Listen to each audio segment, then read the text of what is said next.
In 878, the official narrative states King Alfred was shattered, Wessex teetering on collapse. That is not the full story. A chilling silence did indeed fall over Wessex that year. King Alfred, caught off guard by Guthrum at Chippenham, wasn't merely defeated, he was utterly broken, forced to vanish into the anonymity of the Somerset Marshes with only a small, desperate retinue.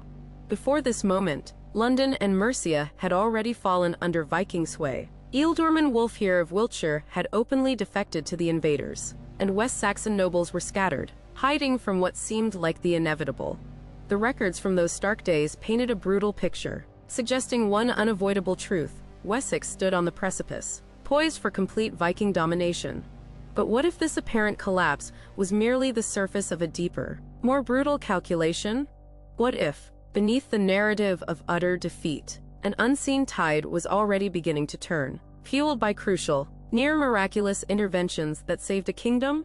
Consider what transpired just 2 years prior. In 876, Guthrum had successfully seized Wareham, his formidable gaze fixed squarely on Exeter. His ambitions were clear, his path seemingly unobstructed.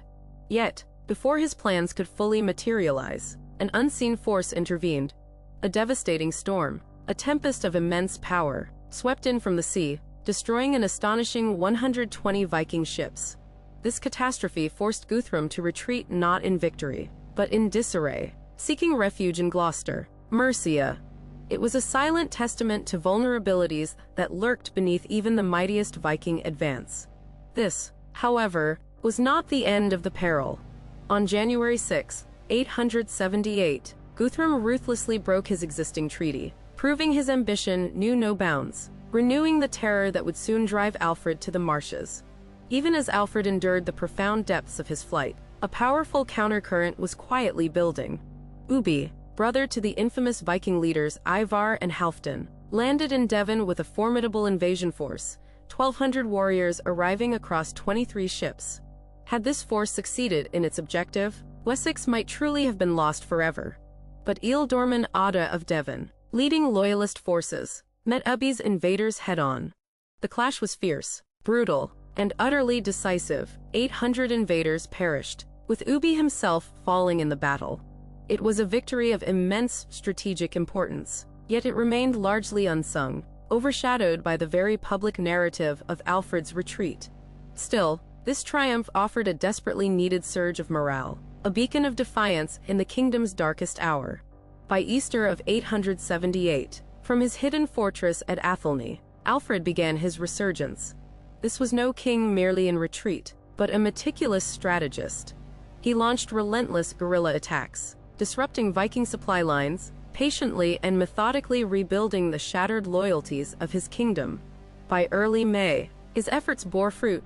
He had successfully summoned forces from Somerset, Wiltshire, and Hampshire. The stage was set near Warminster for the brutal Battle of Edington, a colossal clash of armies, each estimated at 2,000 to 3,000 men.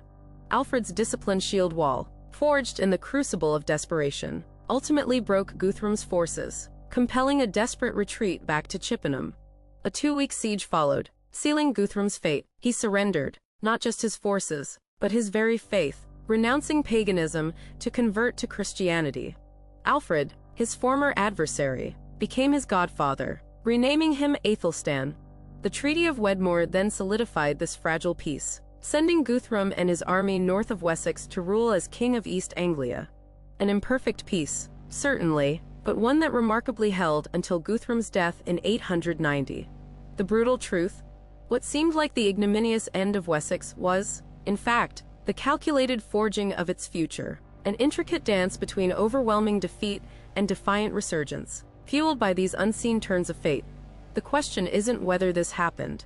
The question is why no one said it sooner.